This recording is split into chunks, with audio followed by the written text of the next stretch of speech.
Hello everyone. आज की class में हम सीटेट एग्ज़ाम के लिए most important previous year discuss करेंगे। जैसा कि आप जानते हैं हमारी सीरीज़ लगातार चल रही है और हम सीडीपी के क्वेश्चन देखेंगे आज की क्लास में, जो कि पेपर 1 और पेपर 2 दोनों के लिए इम्पॉर्टेंट रहेंगे। और आज हमारी सीडीपी की क्लास नंबर 11 है।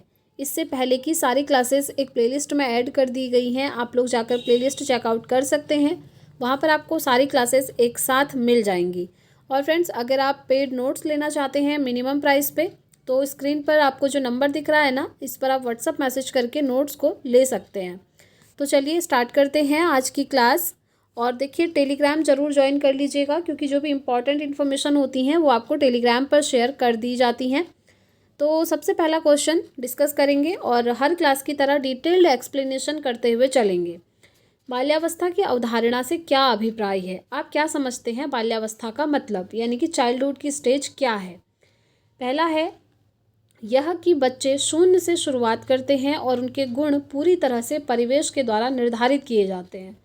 देखिए, शून्य से जो शुरुआत करते हैं ना बच्चे, वो बाल्यावस्था में नहीं करते, बल्कि बाल्यावस्था से भी पहले एक अवस्था आती है, शैशवावस्था, यानी कि सेंसरी मोटर स्टेज। इस स्टेज में बच्चा शुरू से चीज़ों को सीखता है। ठीक है, जन्म के बाद पहली अवस्था आपकी यही होती है, तो इसीलिए ये ऑप्शन हो जाएगा हमारा एलिमिनेट।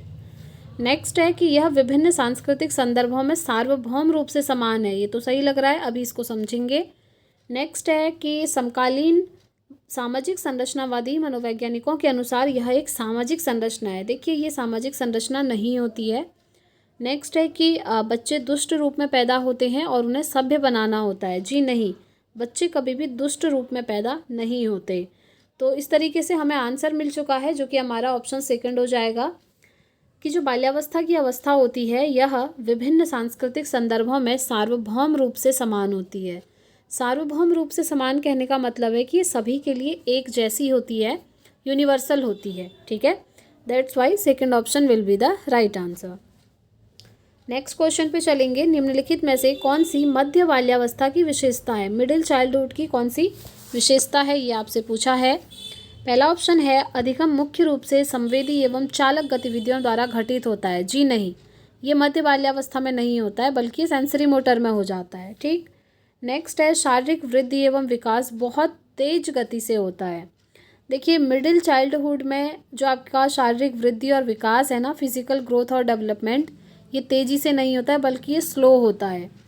नेक्स्ट है अमूर्त रूप से सोचने और वैज्ञानिक तर्क का प्रयोग करने की क्षमता विकसित होती है। जी नहीं, ये जो अमूर्त रूप से सोचना और वैज्ञानिक तर्क है ना, ये बच्चा तब लगाता है जब बच्चा एडोलेसेंस की स्टेज में पहुंच जाता है। ठीक है, लेकिन यहाँ तो मध्य बाल्यावस्था की बात हो रही है, तो इसीलिए ये ऑप्शन भी एलिमिनेट हो जाएगा। नेक्स्ट है कि बच्चे तार्किक और मूर्त रूप से सोचना प्रारंभ कर देते हैं। ये बिल्कुल सही है। यहाँ पर क्या होता है कि बच्चा चीज़ों के लिए तर्क यानी कि लॉजिक लगाना स्टार्ट कर देता है। जैसे कोई चीज़ हो रही है तो क्यों हो रही है, इसके पीछे क्या लॉजिक है, और साथ में मूर्त रूप से सोचना स्टार्ट कर देता है। कहने मूर्त मतलब होता है इंग्लिश में कॉन्क्रीट। कॉन्क्रीट मतलब होता है जैसे कोई चीज़ आपके सामने में प्रेजेंट है, उसे आप देख पा रहे हैं, टच कर पा रहे हैं, फील कर पा रहे हैं। अगर बच्चा उसके लिए थिंक कर रहा है, that is called concrete thinking, यानी कि मूर्त रूप से सोचना। ठीक है, तो इसीलिए इसका राइट आंसर क्या हो जाएगा? ऑप्शन नंबर 4 हो जाएगा, क्योंकि नॉर्मली जो तर्क लगाना और मूर्त रूप से सोचना स्टार्ट करता है वो बच्चा मध्य बाल्यावस्था की अवस्था से करना स्टार्ट कर देता है। नेक्स्ट क्वेश्चन है परिवार एवं पास पड़ोस बच्चों के सामाजिकरण की कैसी एजेंसियां हैं? बताइए। द्वितीयक एजेंसियां हैं, मनोवैज्ञानिक एजेंसियां हैं, प्राथमिक एजेंसी हैं, या मध्य एजेंसी हैं? मैंने आपको कल की क्लास में भी बताया था, क्योंकि कल इसी से रिलेटेड एक और क्वेश्चन आपका बना था, फैमिली सामाजिकरण की कौन सी एजेंसी है, ये क्वेश्चन था। और मैंने आपको बताया था कि जो फैमिली होती है वो सामाजिकरण की प्राथमिक एजेंसी होती है, यानी कि प्राइमरी एजेंसी होती है सोशलाइजेशन की फैमिली। ठीक है, अगर आपको सिर्फ ये पता है ना, जो मैंने आपको बताया कि परिवार ही प्राथमिक एजेंसी है सामाजिकरण की, तो आप आंसर कर सकते हैं, क्योंकि परिवार अगर प्राथमिक है तो पास पड़ोस भी उसी के अंदर आएगा, सिंपल है। लेकिन अगर यहाँ पर परिवार नहीं दिया होता और आपसे पूछा होता पास पड़ोस बच्चों के सामाजिकरण की कौन सी एजेंसी है, तो फिर आप प्राथमिक एजेंसी को टिक नहीं करेंगे, ये ध्यान रखें। अगर पास पड़ोस आपका परिवार के साथ आ रहा है तो वो प्राथमिक एजेंसी ही माना जाएगा, लेकिन अगर खाली पास पड़ोस पूछा है तो वो द्वितीयक एजेंसी होगी। ठीक है, क्योंकि बस एक चीज़ याद रखनी है, एक ट्रिक आप अपने दिमाग में बिठा लीजिए कि फैमिली प्राथमिक एजेंसी है। अगर फैमिली के साथ पास पड़ोस भी ऐड कर दिया तो वो भी प्राथमिक ही रहेगी, लेकिन अगर खाली पास पड़ोस पूछा है, फैमिली यानी कि परिवार नहीं पूछा है, तो पास पड़ोस बच्चे के सामाजिकरण की द्वितीयक एजेंसी होती है। ठीक है, अगर सिंगल पास पड़ोस पूछा हो तो ध्यान रखेंगे। अब इसका मतलब होता क्या है, देखिए बच्चे का जो सामाजिकरण होता है, जब बच्चे का जन्म होता है, सबसे पहले वो चीज़ें जो है अपनी फैमिली में ही सीखता है। चाहे वो बोलना हो, चाहे चलना हो, चाहे उठना हो, दौड़ना हो, स्टार्टिंग उसकी फैमिली से होती है। दैट्स वाई हम ये कहते हैं कि जो सामाजिकरण हो रहा है बच्चे का वो परिवार में हो रहा है सबसे पहले, इसीलिए प्राथमिक एजेंसी परिवार हो गई। ठीक है, आई थिंक ये सब आप डिटेल में समझ पा रहे होंगे। चलिए आगे बढ़ते हैं। नेक्स्ट क्वेश्चन, वाइगोत्स्की के अनुसार जब एक वयस्क बच्चे के निष्पादन के वर्तमान स्तर को सहयोग द्वारा विस्तारित करता है तो इसे क्या कहा जाता है अकॉर्डिंग टू वाइगोत्स्की। वाइगोत्स्की इसको क्या कहते हैं, अंतः व्यक्तिनिष्ठता कहते हैं, खोजपूर्ण अधिगम कहते हैं, समीपस्थ विकास का क्षेत्र कहते हैं, या फिर पाड़ कहते हैं। देखिए, एक वयस्क बच्चे के निष्पादन के वर्तमान स्तर को सहयोग द्वारा विस्तारित कर रहा है, यानी कि बच्चे को हेल्प दे रहा है। और ये जो आप पाड़ देख रहे हैं इसका मतलब ही होता है कि बच्चे को हेल्प देना। अब ये जो पाड़ है ना, ये इसको इंग्लिश में हम कहते हैं स्कैफोल्डिंग। आप इंग्लिश में नाम याद रखें, मैं यहाँ पर स्पेलिंग मेंशन कर देती हूँ। पाड़ को हम बोलते हैं स्कैफोल्डिंग, और इसको स्कैफोल्डिंग के अगर आप हिंदी में नेम्स देखेंगे ना तो बहुत सारे नेम्स हैं, जैसे पाड़ कह देते हैं, ढांचा कहते हैं, मचान कहते हैं, अवधान कहते हैं, बहुत सारे नाम हैं। लेकिन इंग्लिश में सिर्फ एक नाम है स्कैफोल्डिंग। तो बेटर रहेगा, आपके लिए ईजी रहेगा कि आप इंग्लिश वाला सिर्फ एक नाम याद करते हुए चलें। ठीक है, तो इस स्कैफोल्डिंग का मतलब क्या होता है, बच्चे को हेल्प करना। आप समझ ही गए हैं। ठीक, तो इसीलिए राइट आंसर ऑप्शन नंबर 4 हो जाएगा। आगे बढ़ेंगे। नेक्स्ट क्वेश्चन, नूर विद्यालय में अपना लंच बॉक्स भूल गई तथा यह कहते हुए तान्या से उसका लंच साझा करने के लिए कहा। क्या कहा, देखिए, तुम्हें आज अपना लंच मेरे साथ साझा करना चाहिए क्योंकि कल मैंने तुम्हारे साथ अपना लंच साझा किया था। ठीक है, नूर विद्यालय में लंच लाना भूल गई है और वो तान्या से कहती है कि आज हम लंच मिल करके करेंगे क्योंकि कल मैंने अपना लंच तुम्हारे साथ शेयर किया था, तो आज तुम्हें भी करना चाहिए, ये बोल रही हैं। ठीक है, अब क्वेश्चन कह रहा है कि लॉरेंस कोहलबर्ग के नैतिक विकास के सिद्धांत के अनुसार नूर का कथन डैश अभिविन्यास प्रारूप को डैश अवस्था पर दर्शाता है। बताइए, आदान प्रदान परंपरागत, कानून एवं व्यवस्था पश्च परंपरागत, आज्ञा पालन पूर्व परंपरागत, या अच्छा होना परंपरागत। देखिए, यहाँ पर थोड़ा सा आपको ना कॉमन सेंस यूज़ करना है, आप आंसर तक पहुँच जाएंगे। यहाँ पर आदान प्रदान वाली चीज़ें हो रही हैं। मैंने तुम्हारे साथ कल लंच शेयर किया था तो आज तुम्हें मेरे साथ अपना लंच शेयर करना चाहिए। आदान प्रदान वाली चीज़ हो रही है, मैंने तुम्हें दिया तो तुम भी मुझे दे सकते हो वाली चीज़। ठीक है, इस तरीके से भी आप अपने आंसर तक पहुँच सकते हैं। और ये कौन सी स्टेज में है, ये परंपरागत की अवस्था में है। देखिए, लॉरेंस कोहलबर्ग ने बेसिकली नैतिक विकास की 3 अवस्थाएं बताई थी। ठीक है, वो 3 अवस्थाएं आपकी कौन कौन सी हैं, सबसे पहली है पूर्व परंपरागत, दूसरी है परंपरागत, और तीसरी होती है पश्च परंपरागत। इंग्लिश में अगर आप देखेंगे तो इसको कहते हैं प्री कन्वेंशनल, पूर्व परंपरागत को हम कहेंगे प्री कन्वेंशनल, और परंपरागत को हम कहते हैं कन्वेंशनल, एंड पश्च परंपरागत को कहते हैं पोस्ट कन्वेंशनल। ठीक है, इंग्लिश में इनके ये नाम है। 3 अवस्थाएं दी थी कोहलबर्ग ने नैतिक विकास की, यही वाली, और उनके 2-2 उन्होंने अभिविन्यास बताए थे, यानी कि टोटल 3 अवस्थाएं हो गई और 6 अभिविन्यास हो गए। ठीक है, अभिविन्यास तो है इसमें आदान प्रदान, और जो अवस्था है वो आपकी परंपरागत अवस्था है। ठीक है, चलिए आगे बढ़ते हैं। नेक्स्ट क्वेश्चन, समाज में विभिन्न लिंगों के लिए उपयुक्त मानी जाने वाली प्रारूपिक विशेषताओं के बारे में जन सामान्य की अवधारणाओं को क्या कहा जाता है। पहला ऑप्शन है जेंडर रूढ़िवादिताएं कहा जाता है, दूसरा है जेंडर विभेदीकरण, तीसरा है जेंडर भूमिकाएं, और चौथा है जेंडर पहचान। तो देखिए, विभिन्न लिंगों के लिए उपयुक्त मानी जाने वाली जो प्रारूपिक विशेषताएं हैं उनके बारे में जन सामान्य की अवधारणाओं को हम कहते हैं जेंडर रूढ़िवादिताएं, जो कि बहुत लंबे टाइम से चली हुई आ रही हैं। ठीक है, तो फर्स्ट ऑप्शन राइट हो जाएगा। नेक्स्ट क्वेश्चन देखिए, हाल ही में पाठ्यचर्या में ऐसी कहानियों को शामिल करने के लिए विवेकशील प्रयास किया गया है जिसमें पिता घर के कार्यों में लगा रहता है और माता साहसी गतिविधियों को करती हैं। यह कदम किस लिए महत्वपूर्ण है? बताइए, ये कदम किस चीज़ के लिए महत्वपूर्ण है? पहला है जेंडर विभेदीकरण को बढ़ावा देता है, जेंडर पक्षपात को सशक्त बनाता है, जेंडर रूढ़िवादिता को समाप्त करता है, या जेंडर स्थिरता को प्रोत्साहित करता है। तो सिंपल सी चीज़ है, सबसे पहले जेंडर रूढ़िवादिता होती क्या है, यहाँ पर भी आया है ना, जेंडर बायसनेस जिसको हम कहते हैं इंग्लिश में।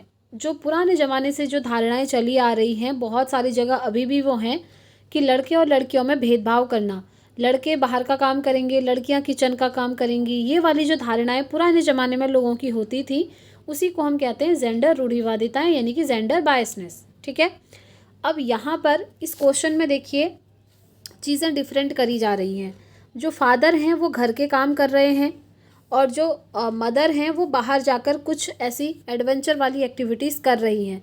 तो सिंपल सी चीज़ है, ये जेंडर रूढ़िवादिता को ख़त्म करेगा, है ना। वो जो लोगों के मन में चली आ रही धारणाएं हैं कि लड़कियां सिर्फ घर में किचन संभालेंगी, वो वाली चीज़ें लोगों के दिमाग से धीरे धीरे ख़त्म होंगी ये चीज़ देखकर। तो इसीलिए राइट आंसर क्या होगा? ऑप्शन थर्ड होगा कि ये जेंडर रूढ़िवादिता को समाप्त करता है, यानी कि जेंडर बायसनेस को ये ख़त्म करता है। ठीक है, और ये अच्छी चीज़ भी है, पॉजिटिव चीज़ है। आगे बढ़ते हैं, नेक्स्ट क्वेश्चन। हार्वर्ड गार्डनर ने बहुबुद्धि सिद्धांत के अनुसार तार्किक गणितीय बुद्धि वाले एक व्यक्ति की क्या विशेषताएं हो सकती हैं? हार्वर्ड गार्डनर ने बहुबुद्धि का सिद्धांत दिया था फ्रेंड्स, जिसमें उन्होंने टोटल 8 प्रकार की बुद्धि के बारे में बताया था, ये आप ध्यान रखेंगे। ठीक है, उन 8 प्रकार की बुद्धि में से एक प्रकार की बुद्धि यहाँ पर लिखी हुई है, तार्किक गणितीय बुद्धि, लॉजिकल मैथमेटिकल इंटेलिजेंस जिसको हम इंग्लिश में कहते हैं। तो इसकी विशेषता क्या है, इनमें से आपको बताना है। पहला है पैटर्न को खोजने की एवं तर्क की लंबी श्रृंखला को हल करने की क्षमता और संवेदनशीलता। दूसरा है ध्वनि, ताल और शब्दों के अर्थ के प्रति संवेदनशीलता। तीसरा है दृश्य स्थानिक परिवेश को सटीक रूप से ग्रहण करने की योग्यता। फोर्थ है संगीतमय अभिव्यक्तियों के आवाज़ के स्तर, ताल और सौंदर्यपरक गुणों को उत्पन्न करने एवं प्रशंसा करने की योग्यता। तो सिंपल सी चीज़ है फ्रेंड्स, तर्क और गणित की बात हो रही है, जो कि हमको फर्स्ट ऑप्शन में ही दिख रहा है। पैटर्न को खोजने की एवं तर्क की लंबी श्रृंखला को हल करने की जो क्षमता होगी वो जिस व्यक्ति में होगी, उसके अंदर तार्किक गणितीय बुद्धि बहुत ही ज़्यादा अच्छी होगी, क्योंकि सबसे ज़्यादा तर्क गणित में ही लगते हैं, मैथ्स में ही लगते हैं, ये आप जानते हैं। ठीक है, that's why first option will be the right answer. Next question देखिए, जीन पियाजे के संज्ञानात्मक विकास के सिद्धांत के अनुसार परिकल्पित निगमनात्मक तर्क, जिसको हम इंग्लिश में कहते हैं हाइपोथेटिको डिडक्टिव रीजनिंग, ये किस अवधि में बच्चे के अंदर विकसित होता है? बहुत इजी क्वेश्चन है। अगर आप कंटिन्यू सीरीज़ को फॉलो कर रहे हैं तो आपने आंसर कर लिया होगा, क्योंकि मैं आपको बहुत सारी ट्रिक्स बताती हूँ फ्रेंड्स, और ये जो क्वेश्चन है आप ट्रिक से ही सॉल्व कर सकते हैं। कैसे? देखिए, बहुत ईजी है। जीन पियाजे ने संज्ञानात्मक विकास का सिद्धांत दिया था, जिसमें उन्होंने विकास के 4 स्टेप बताए थे। उन 4 स्टेप्स को मैंने आपको ट्रिक से याद करवाया था। ट्रिक थी आपकी SPCF। S for sensory motor, जिसे हिंदी में कहते हैं संवेदी चालक अवस्था। P फॉर प्री ऑपरेशनल, जिसे हम कहते हैं पूर्व संक्रियात्मक अवस्था। C फॉर कॉन्क्रीट ऑपरेशनल, जिसे हम हिंदी में कहते हैं मूर्त संक्रियात्मक। और F फॉर फॉर्मूला ऑपरेशनल, जिसे हम हिंदी में कहते हैं अमूर्त संक्रियात्मक। तो अब आपसे पूछा है कि इन चारों में से कौन सी स्टेज में बच्चे के अंदर हाइपोथेटिको डिडक्टिव रीजनिंग, परिकल्पित निगमनात्मक तर्क विकसित होता है। तो हमेशा ध्यान रखें, ये वाला जो तर्क है बच्चे के अंदर तभी विकसित होगा जब बच्चा बड़ा हो चुका होगा। और यहाँ पर जो सबसे लास्ट वाली स्टेज है, यहाँ पर बच्चा सबसे बड़ा होता है ना, फॉर्मूला ऑपरेशनल में। तो इसका राइट आंसर यही हो जाएगा, जिसे हिंदी में फर्स्ट ऑप्शन में दिया है। ये आप देखिए, अमूर्त संक्रियात्मक की अवस्था, यानी कि फॉर्मूला ऑपरेशनल की स्टेज। अब ये परिकल्पित निगमनात्मक तर्क होता क्या है? यहाँ पर क्या होता है ना कि बच्चा किसी भी चीज़ के लिए तर्क लगाना स्टार्ट कर देता है। और तर्क कैसे लगाता है? जैसे एक चीज़ है, उसका सिर्फ एक ही तर्क नहीं लगाएगा, मल्टीपल तर्क, मल्टीपल लॉजिक लगाना स्टार्ट कर देता है। जैसे कोई प्रॉब्लम बच्चे के सामने आई, वो प्रॉब्लम कहाँ से आई, क्यों आई, उसके क्या रीज़न थे, उसके क्या कॉज थे, उसका क्या सोल्यूशन है, सभी जगह बच्चे का दिमाग घूमता है और वो सोचना स्टार्ट कर देता है। तो इसी को हम कहते हैं निगमनात्मक तर्क लगाना, जब एक प्रॉब्लम के मल्टीपल सॉल्यूशन वो निकालने की कोशिश करता है। ठीक है, आई होप आप समझ गए होंगे। तो राइट आंसर क्या हो गया, ऑप्शन फर्स्ट हो गया। नेक्स्ट क्वेश्चन देखिए, डैश के अनुसार बच्चों के चिंतन के बारे में सामाजिक प्रक्रियाओं तथा सांस्कृतिक संदर्भ के प्रभाव को समझना आवश्यक है। किसके अनुसार, किसने अपनी थ्योरी में ये कहा था। देखिए, मैंने कल की क्लास में भी आपको बताया था, मैं आपको बार बार बताती हूँ कि ये जितने भी आप साइकोलॉजिस्ट के नाम देख रहे हैं ना, इनकी थ्योरी को डिटेल में पढ़ने से पहले आप इनकी थ्योरी के सिंपल नाम याद करिए। ठीक है, जैसे जीन पियाजे ने कौन सी थ्योरी दी है, संज्ञानात्मक विकास का सिद्धांत। ले वाइगोत्स्की ने कौन सी दी है, लॉरेंस कोहलबर्ग ने कौन सी दी है, अभी मैंने आपको बताई थी पिछले क्वेश्चन में। अल्बर्ट बंडूरा ने कौन सी दी है। अगर आप इनकी सिंपल थ्योरी के नाम याद कर लेते हैं ना, तो वहीं से भी आपका क्वेश्चन बन जाता है। जैसे कि ये क्वेश्चन बना हुआ है, ये सिर्फ और सिर्फ थ्योरी का नाम यहाँ पर दिया है, थोड़ा सा घुमा करके देखिए ध्यान से। बच्चों के चिंतन के बारे में सामाजिक प्रक्रियाओं और सांस्कृतिक संदर्भ, यानी कि समाज और संस्कृति, ये इम्पॉर्टेंट होते हैं। ऐसा किसने कहा था, याद करिए। इनमें से एक साइकोलॉजिस्ट ऐसे हैं जिनकी थ्योरी का नाम ही ये है, और वो साइकोलॉजिस्ट हैं ले वाइगोत्स्की। जी हाँ, रशियन के साइकोलॉजिस्ट हैं ना ये ले वाइगोत्स्की। इनकी थ्योरी का नाम क्या है, सामाजिक सांस्कृतिक विकास का सिद्धांत। सिंपल है, समाज भी है, संस्कृति भी है। क्वेश्चन में आप आंसर तक पहुंच गए, यहाँ पर ज़्यादा सोचना ही नहीं पड़ा, है ना। तो इस तरीके से थ्योरी का नाम आप लोग ज़रूर याद कर लें, क्योंकि कई बार इसी तरीके से बहुत इजी क्वेश्चन वहाँ पर बन जाते हैं। चलिए नेक्स्ट क्वेश्चन, पियाजे के संज्ञानात्मक विकास के सिद्धांत से चलिए मैं आपको एक होमवर्क देती हूँ, आप मुझे कमेंट बॉक्स में आंसर करेंगे। पियाजे और वाइगोत्स्की की थ्योरी का नाम तो मैंने आपको बता दिया। अब आपका काम है कि कमेंट बॉक्स में आप बताएं कि अल्बर्ट बंडूरा ने जो थ्योरी दी थी उस थ्योरी का नाम क्या है, और साथ ही साथ लॉरेंस कोहलबर्ग ने जो थ्योरी दी थी उस थ्योरी का नाम क्या है। ठीक है, कमेंट बॉक्स में आप इसका आंसर ज़रूर करेंगे। चलिए क्वेश्चन देखिए नेक्स्ट, पियाजे के संज्ञानात्मक विकास के सिद्धांत से निहितार्थ निकालते हुए एक ग्रेड 6 to 8 के शिक्षक को अपनी कक्षा में क्या करना चाहिए। ओके, 6 to 8 के कोई टीचर हैं, उनको क्या करना चाहिए, जीन पियाजे का जो सिद्धांत है उसके निहितार्थ निकालते हुए। पहला है, केवल निर्धारित पाठ्यक्रम पर निर्भर रहना चाहिए। तार्किक बहस के प्रयोग को हतोत्साहित करना चाहिए। ऐसी समस्याएं प्रस्तुत करनी चाहिए जिसमें तर्क आधारित समाधान की आवश्यकता होती है। या फिर एक अवधारणा को पढ़ाने के लिए केवल मूर्त सामग्रियों का प्रयोग करना चाहिए। देखिए, इसका राइट आंसर होगा हमारा ऑप्शन थर्ड। कैसे होगा, जीन पियाजे का संज्ञानात्मक विकास का सिद्धांत, उन्होंने जो विकास के 4 स्टेप दिए हैं, अभी मैंने जस्ट आपको उसके नाम बताए थे, है ना। तो सिद्धांत से निहितार्थ निकालते हुए अगर 6 to 8 क्लास के कोई टीचर हैं तो वो अपनी क्लास में क्या करेंगे। सिंपल सी चीज़ है, केवल पाठ्यक्रम पर आप निर्भर रहिए, ऐसा पियाजे बिल्कुल भी नहीं कहते। तार्किक बहस को वो हतोत्साहित नहीं बल्कि प्रोत्साहित करते हैं, तर्क को वो इम्पोर्टेंस देते हैं, है ना। तो इसीलिए ये भी एलिमिनेट। केवल मूर्त सामग्रियों का प्रयोग क्यों करना है, उन्होंने अमूर्त संक्रियात्मक की अवस्था भी तो बताई है ना। तो इसीलिए ये भी क्या हो गया, हमारा एलिमिनेट हो गया। इस तरीके से थर्ड ऑप्शन हमें आंसर के रूप में मिल चुका है। चलिए आगे बढ़ेंगे। नेक्स्ट क्वेश्चन, सतत एवं समग्र मूल्यांकन में क्या शामिल है। सतत एवं समग्र मूल्यांकन का कई बार आपसे फुल फॉर्म पूछा है। आपसे इस तरीके से पूछा जाता है, what is the full form of CCE।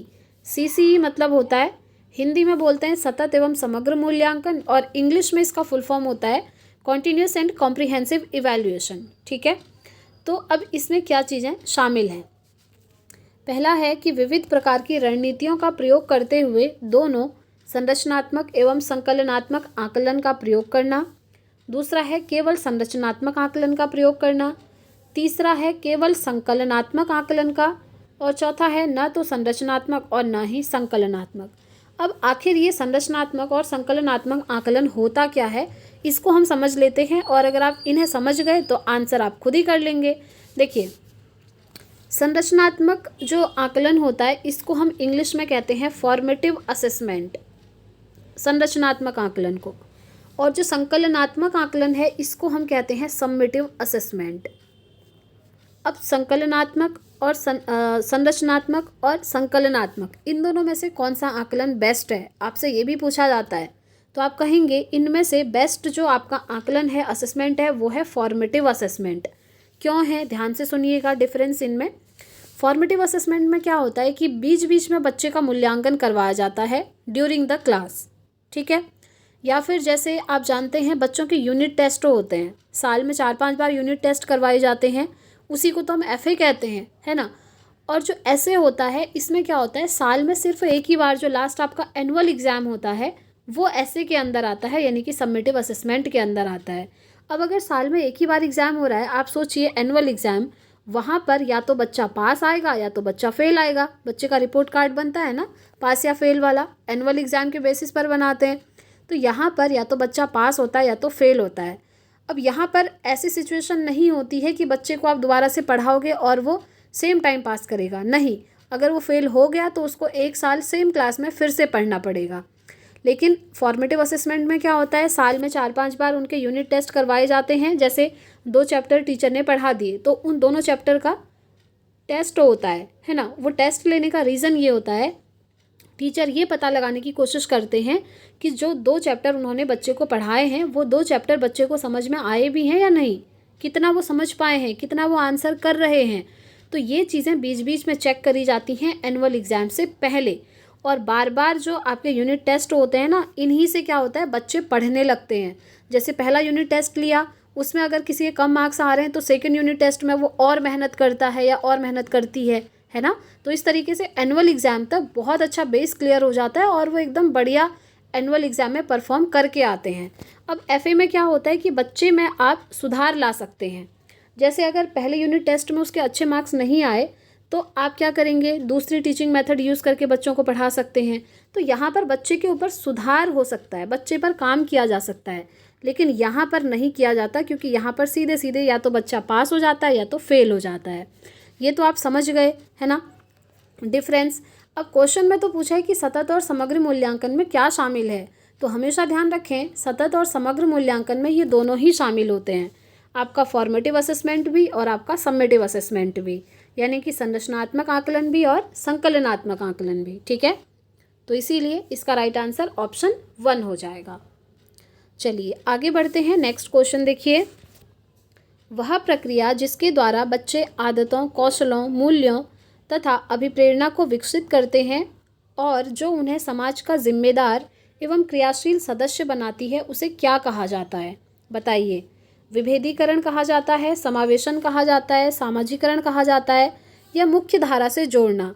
देखिए, अगर आपको कभी किसी क्वेश्चन का आंसर बिल्कुल ही नहीं आ रहा है ना, तो आप हमेशा ऐसा किया कीजिए कि जैसे आपने क्वेश्चन देख लिया, क्वेश्चन में क्या कोई ऐसा वर्ड आपको मिल रहा है जो कि ऑप्शन से मिलता जुलता हो, ऑप्शन के सिमिलर हो।